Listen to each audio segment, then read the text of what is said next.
ప్రభువును రక్షకుడునైన యేసుక్రీస్తు ప్రభువారి పరిశుద్ధమైన నామంలో ఉదయకాల వాక్య ధ్యానంలో వీక్షిస్తున్న విశ్వాసులకు, సంఘమునకు, సేవకులకు, సకల పరిశుద్ధులకు కృపయు సమాధానము దేవుని మందిరములో నుండి దీవెన మీకు కలుగునుగాక. ఆమేన్. ఉదయకాల వాక్య ధ్యానము మొదటి సమూయేలు గ్రంథము 3వ అధ్యాయము 18వ వచనంలో, సమూయేలు దేనిని మరుగు చేయక సంగతి అంతయు అతనికి తెలియచెప్పాను. ఏలీ విని, సెలవిచ్చిన వాడు యెహోవా, తన దృష్టికి అనుకూలమైన దానిని ఆయన చేయునుగాక అనెను. మాట సెలవిచ్చిన వాడు యెహోవా, ఆయన దృష్టికి ఏదో అనుకూలమో దానిని ఆయన చేయునుగాక అని ఏలీ, యాజకుడని ఏలీ సమూయేలుతో అన్నాడు. 3వ అధ్యాయము 1వ వచనంలో, బాలుడైన సమూయేలు ఏలీ ఎదుట యెహోవాకు పరిచర్య చేయుచుండెను.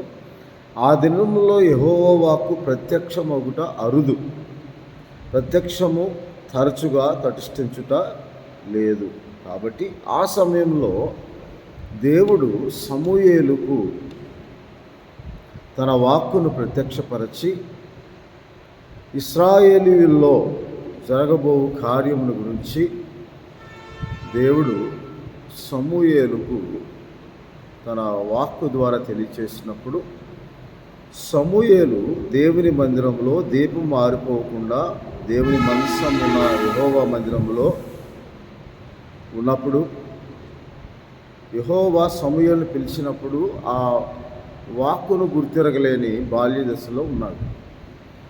అలాగూ దేవుడు 2 మార్లు పిలువగా ప్రతిసారి పిలిచినప్పుడల్లా ఏలీ వద్దకు వెళ్తూ ఉంటాడు, ప్రధాన యాజకుని దగ్గర.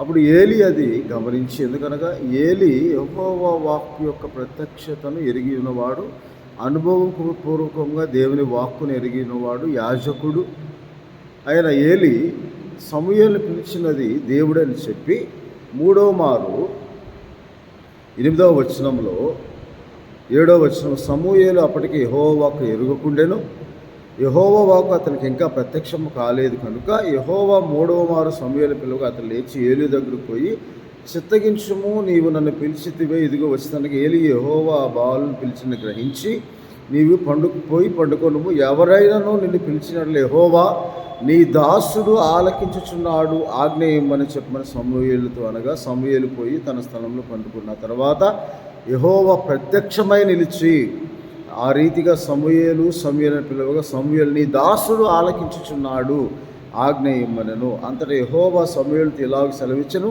ఇశ్రాయేలీయుల్లో నేను ఒక కార్యం చేయబోచున్నాను, దాన్ని వినువారందరి చెవులు గింగురుమనునని నిత్యమైన శిక్ష విధిస్తూ ఉన్నానని చెప్పి దేవుడు చెప్పిన మాటను బట్టి ఏలీ దాన్ని అడిగినప్పుడు, నువ్వు ఏమి మరుగు చేయక నాకు చెప్పము అన్నప్పుడు, దేవుని ప్రత్యక్షత ద్వారా సమూయేలుకు దేవుడు అనుగ్రహించిన వాక్యం అంతటిని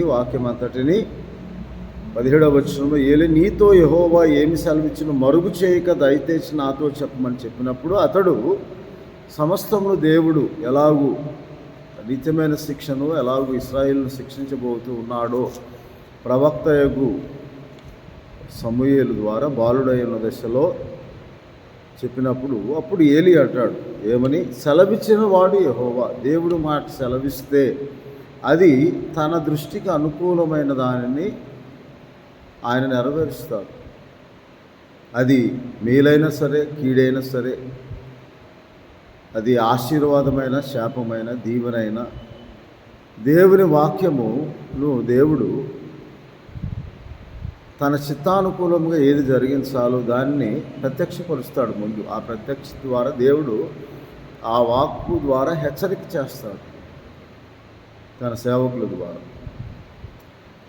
కాబట్టి ఆయన చెప్పిన దానిని మనం ఆలకించి, దేవుని హెచ్చరికను గమనించి, ఆయన చిత్తమునకు అనుకూలముగా మనము ప్రవర్తించినప్పుడు, దేవుని వైపు తిరిగినప్పుడు, దేవుడు తాను చేయనుద్దేశించిన కీడు నుంచి పశ్చాత్తాపడి మనల్ని కాపాడుతాడని దేవుని వాక్యం అనేక మార్లు వ్రాయబడి ఉన్నది. యోనా గ్రంథంలో 3వ అధ్యాయంలో యోనా ప్రవక్త నినవే పట్టణం వారిని హెచ్చరిక చేసినప్పుడు వారు దేవుని యందు విశ్వాసం ఉంచి దేవుడు నిర్దేశించిన కీడు నుండి ఒకవేళ పశ్చాత్తాపడి మనల్ని సంరక్షించనేమని చెప్పి వారు గోనెపట్టు విడిచి దేవుని వైపు తిరిగి దేవుని యందు విశ్వాసం ఉంచి ఉపవాసం ఉండి ప్రార్థన చేసినప్పుడు అది దేవునికి అనుకూలంగా మారి. అందుకే యెషయా గ్రంథము 55వ అధ్యాయంలో ఇలాగ దేవుని వాక్యంలో రాయబడి ఉన్నది. ఎందుకనగా దేవుని వాక్యము 8వ వచనంలో ఇలాగ దేవుని వాక్యంలో రాయబడి ఉన్నది. ఏమని అంటే, నా తలంపులు మీ తలంపులు వంటివి కావు, మీ త్రోవలు నా త్రోవలు వంటివి కావు, ఇదే యెహోవా వాక్కు. ఆకాశములు భూమికి పైగా ఎంత ఎత్తుగా ఉన్నవో మీ మార్గముల కంటే నా మార్గములు, మీ తలంపుల కంటే నా తలంపులు అంత ఎత్తుగా ఉన్నవి. వర్షమును హిమమును ఆకాశం నుండి వచ్చి అక్కడికి ఎలాగూ మరలక భూమిని తడిపి విత్తువానికి విత్తనమును భుజించువానికి ఆహారం కలుగజేయుటకు అది చిగిర్చి వర్ధిల్ల చేయను, అలాగే నా నోట నుండి వచ్చి వచనం ఉండును. నిష్ఫలముగా నా యొద్దకు మరలక అది నాకు అనుకూలమైన దాన్ని నెరవేర్చును, నేను పంపిన కార్యమును సఫలము చేయును. ఎప్పుడైతే దేవునికి చిత్తానికి అనుకూలముగా మనం జీవిస్తామో, ఒకసారి దేవుడు మాట సెలవిచ్చాడు అంటే ఆయన చిత్తమునకు అనుకూలమైన దాన్ని నెరవేరుస్తాడు. ఆయన చిత్తమునకు అనుకూలమైన దాన్ని నెరవేర్చే ముందు దేవుడి ముందు ఒకవేళ మనము దేవునికి విరోధముగా పాపం చేస్తూ ఉంటే దేవుడు హెచ్చరిక చేస్తాడు. ఆ హెచ్చరికను దేవుని వాక్యముకి గమనించి అది తన సేవకుల ద్వారా దేవుడు మాట్లాడుతున్నాడని మనం గమనించి మనము నమ్మి విశ్వాసం ఉంచి మన తప్పులను మన పాపములను అతిక్రమములు ఒప్పుకొని దేవా అని మన హృదయములను పరిశోధించి దేవునికి ప్రార్థన చేసి కీర్తన గ్రంథం 51వ అధ్యాయంలో మొదటి 3 వచనాలు, నీకు కేవలము నీకే విరోధముగా నేను పాపం చేసి ఉన్నాను, నా పాపము నా ఎదుటే ఉన్న తండ్రి, నీ వాత్సల్య బాహుల్యము చొప్పున నన్ను కరుణించి నా పాపములను అతిక్రమములను తుడిచివేయి ప్రభువా అని చెప్పి దావీదు చేసిన ప్రార్థన మనం చేయాలి. నా పాపం గురించి నేను విచారపడుతున్నాను, నా బుద్ధిహీనత నాకు తెలిసే ఉన్నది అని చెప్పి మనము ప్రార్థన చేసినప్పుడు దేవుడు తనకు అనుకూలమైన దాన్ని మన జీవితంలో నెరవేరుస్తాడు. ఎందుకని ఆయన మాట తప్పని దేవుడు. ఆయన సెలవిచ్చిన మాట ఎందుకు సెలవిస్తాడంట ఆయన అంటే, దాన్ని ముందుగానే ఇర్మియా గ్రంథం 33వ అధ్యాయము 2వ వచనంలో ఇలాగ దేవుని వాక్యంలో రాయబడింది. దేవుడు ఒకసారి తాను మాటను ఇవ్వాలని దాన్ని అనుకూలంగా అనుకూలపరిచి నెరవేర్చబడటానికి 2వ వచనం 33వ అధ్యాయం ఇర్మియా గ్రంథంలో మాట నెరవేర్చి యెహోవా అనగా దేవుడు మాటను తప్పక సెలవిచ్చిన మాటను తప్పక ఆయన మాట తప్పని దేవుడని రాయబడి ఉన్నది. ఆయన అబద్ధమాడు దేవుడు కాదు, అబద్ధమాటకు ఆయన నరుడు కాడు అని దేవుని వాక్యంలో రాయబడింది. కాబట్టి మాట నెరవేర్చి యెహోవా స్థిరపరచవలని దాన్ని నిర్మిస్తాడంట దేవుడు. ఎప్పుడైనా మన జీవితంలో గొప్ప అద్భుతంలో ఆశ్చర్యకార్యం చేయాలని దేవుడు దాన్ని స్థిరపరిచి నిర్మించి ఉంచుతాడు. దాన్ని పొందుకోవటానికి మనం దేవుని చిత్తానికి అనుకూలంగా ప్రవర్తించక కొన్నిసార్లు మనము దేవుని వాక్యమును ధ్యానించేవారుగా ఉన్నప్పుడు దేవుడు మనతో మాట్లాడేది గ్రహించినట్లుగా ఆత్మీయ జ్ఞానం పొందుకొనక మనం దేవుని వాక్యం తిరస్కరిస్తాం, దేవుని హెచ్చరికను తిరస్కరిస్తాం. దేవుని వాక్యం ప్రకటింపబడినప్పుడు దేవుని మనకు అనుకూలమైన దాన్ని మనం అన్వయించుకుంటాము, కానీ దేవుని హెచ్చరిక అని మనం అన్వయించుకోకుండా కొన్నిసార్లు దేవుని వాక్యం తిరస్కరిస్తాం. కానీ దేవుడు తను ప్రేమించే వారిని శిక్షిస్తాడు, గద్దిస్తాడు అని దేవుని వాక్యంలో ప్రకటన గ్రంథం 3వ అధ్యాయం 19వ వచనంలో రాయబడింది. దాన్ని మనం గమనించక దేవుని ప్రేమను ఎరుగక ఆ వాక్యమును మనకు అనుకూలమైన దాన్ని మనం అన్వయించుకుంటాము, తీసుకుంటాము. కానీ దేవుని యొక్క హెచ్చరికను దేవుడు మనకు మేలు కొరకై దాన్ని చేయబోచిన దాచి ఉంచిన సిద్ధపరిచిన మేలును పొందుకోవటానికి ముందు ఆయన తనకు అనుకూలమైన దాన్ని మన జీవితంలో నెరవేర్చడానికి ముందుగా నిర్మించి స్థిరపరచవలన మాటను సిద్ధపరిచిన ఆ మాటను ముందు దేవుడు మనలను హెచ్చరించి మనల్ని అగ్ని వలన సువర్ణమును అలాగే పరీక్షించాడు, అలాగే పరీక్షిస్తూ ఉంటాడు, హెచ్చరిక చేస్తూ ఉంటాడు. దాన్ని గమనించి మనము దేవుని వైపు మన తప్పులు మన పాపములు ఒప్పుకొని దేవుని వైపు తిరగటానికి దేవుడు అవకాశం ఇచ్చిన దాన్ని మనం త్రోసివేస్తాం. ఇశ్రాయేల్లో కూడా అలాగే అనేక మార్లు అయ్యో ఈ నా ప్రజలు నా మాట విన్న నా మాటను అంగీకరించిన వారికి ఎంత మేలు అంటాడు. అందుకే మనకు మేలు కలుగునట్లు దేవుడు తన వాక్యం ద్వారా హెచ్చరిస్తూ ఉంటాడు. అందుకే నిర్మించి స్థిరపరచవలనని యెహోవా నామం వహించిన వాడు ఇలాగ సెలవిచ్చుచున్నాడు, నాకు మొరపెట్టుము నేను నీకు ఉత్తరం ఇచ్చేదను, నీవు గ్రహింపలేని గొప్ప సంగతులను, గూఢమైన సంగతులను నీకు తెలియజేసేదన్నమాట. దేవుని వాక్యము మన జీవితంలో కార్యసిద్ధి కలుగజేయడానికి ఆయన అనేక మార్లు మనల్ని హెచ్చరిక చేస్తూ ఉంటాడని దేవుని వాక్యంలో రాయబడి ఉంది. కాబట్టి దేవుడు మనల్ని హెచ్చరిస్తూ ఉంటాడు. ఎందుకనగా ఆయనకు అనుకూలమైన దాన్ని మన జీవితంలో నెరవేర్చడానికి దేవుడు సమస్తమును తాను సిద్ధపరిచిన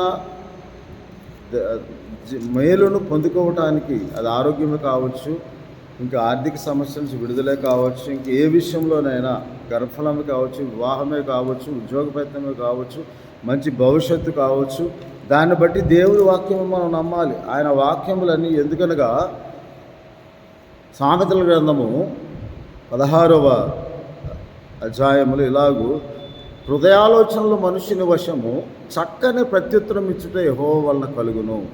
ఒకరి నడతలన్నీ వాని దృష్టికి నిర్దోషము కనబడును. యెహోవా ఆత్మలను పరిశోధించును. నీ పనుల భారము యెహోవా మీద ఉంచుము, అప్పుడు నీ ఉద్దేశములు సఫలము అవుతాయని దేవుని వాక్యంలో రాయబడి. ఎప్పుడు అంటే ఆయన మనలను తన వాక్యం ద్వారా హెచ్చరిస్తాడు. నీ ధర్మశాస్త్రం ద్వారా నీవు గద్దించినప్పుడు, నేను దాన్ని అన్వయించుకున్నప్పుడు, ప్రభువా నాకు అది దీవెనకరంగా ఉంటుందని దావీదు భక్తుడు ప్రార్థన చేస్తాడు. కాబట్టి దేవుని వాక్యం ఎప్పుడు తనకు అనుకూలమైన దాన్ని నెరవేర్చు. అందుకే ఏలి అంటాడు, సెలవిచ్చిన వాడు యెహోవా, ఆయన దృష్టికి అనుకూలముగా ఏది ఉందో అది ఆయన చేయనుగా అంటాడు. మన జీవితంలో కూడా దేవుడు సెలవిచ్చిన వాడు. ఎందుకంటే మన దేవుడు మాట తప్పని దేవుడు. ఆయన కీర్తన గ్రంథం 132వ అధ్యాయంలో ఇలాగ 12వ వచనంలో, యెహోవా సత్య ప్రమాణం దావీదుతో చేసిన ఆయన మాట తప్పని వాడు అంటాడు.